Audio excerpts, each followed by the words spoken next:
We all had a fear growing up. Some of us were scared of clowns, and some were scared of spiders. What about your closet? Nah, nothing there. You keep checking to see if what you saw was not just your imagination. But no one seems to be scared of the cupboard under the stairs. I mean, why would you? You're not supposed to go under it anyway. Everything will just fall out and you'll get in trouble by your parents. When I was around 8, my brother met with a new friend and invited him over to our house. He was around my age. Me and my brother's parents were in the garden. Me and my brother's parents were in the garden, so they didn't mind, and my brother had asked me to play hide and seek with him and his new friend. I accepted, knowing I would full well win, since I was small and could fit into small places. So after a couple of rounds of hide and seek, I was told to count to 10. Easy enough, right? I counted to 10 and shouted, "Ready or not, here I come!" I turned around and everything was darker than usual. I initially thought the big dark cloud was over by and blocked the sunlight. I shrugged it off and started to look for them. After a few minutes, I started to get bored as I couldn't find them, so I looked outside the window to see if they were in the garden, because I thought they might be playing a trick on me. But when I looked out the window, I couldn't see anyone, not even my parents. That's strange. I didn't hear them come in, I thought. So I headed downstairs to see if anyone was there. As I reached the last step, I hear scratching coming from the cupboard door. Light scratching, like a cat scratching on a wooden door. I had no pets at the time, so I thought it was my big brother doing that. Okay, very funny. Come out now. The scratching would not stop. Instead, it got harder and faster. Haha! Okay, seriously, stop it. You're scaring me now. It just got harder and faster until it felt like someone was actually cutting through the wood with their nails. But before I could scream, "Stop it now!" it just stopped. Everything went quiet.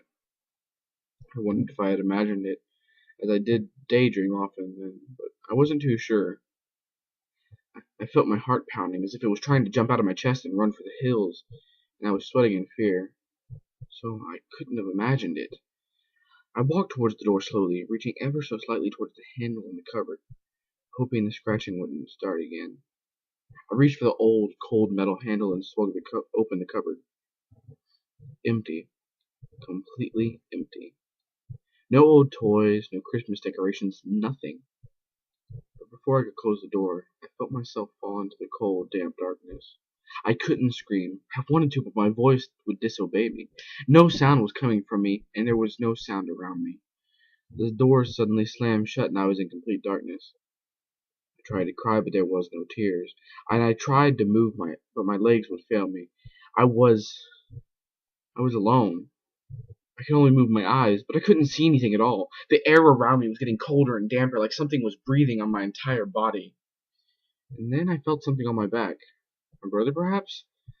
I couldn't say anything to him, as my throat was just an immense pain. The feeling spread all around my back and onto my arms. The hands of the darkness was all around me, and I couldn't do anything about it. I heard the scratching again, the same light scratching I heard before. It was all around me. I could feel it on me and around me, but my voice kept dying. And then the door opened, slowly. I could see that the light of the other room, peering into the cupboard. I finally had the chance to see what was in the blinding darkness. I saw myself, looking straight at me with a big smile on its face, within the darkness. His skin was rotting, and his hair seemed almost gone. His eyes were filled with the darkness surrounding him. He was looking straight into my eyes. "Please stay. I want to play hide and seek." The smile got even bigger as it began to laugh. It was the creepiest, evilest laugh I had ever heard, and it pierced my very soul. All of a sudden, a great big light blinded me. I could move again. I could hear everything again. I could speak. The air around me was light and clean. I was so happy to be out of there. "What on earth were you doing in there?" my mother said to me. She seemed to be quite upset, but happy to see me. "Mom, is he okay?" I could hear my brother say over and over again. My vision was getting better, and I could make out everything eventually. They had dragged me out of the cupboard, and it looked like they struggled also. "What happened?" I asked. They could see I was very scared about my ordeal, but they didn't know what I saw. My brother started with, "I hid in the room you were counting in, and was going to surprise you when you were going to leave the room." But when you reached 10, you fell silent and slowly walked downstairs.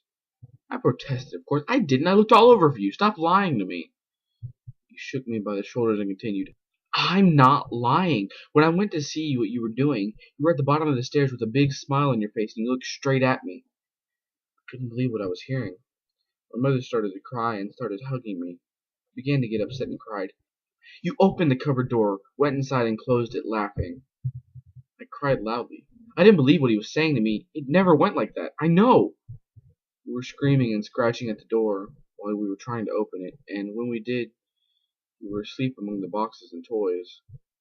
When I managed to stop crying, I noticed that his friend wasn't there, so I asked, Where's your new friend gone? What friend? It was just you and me playing.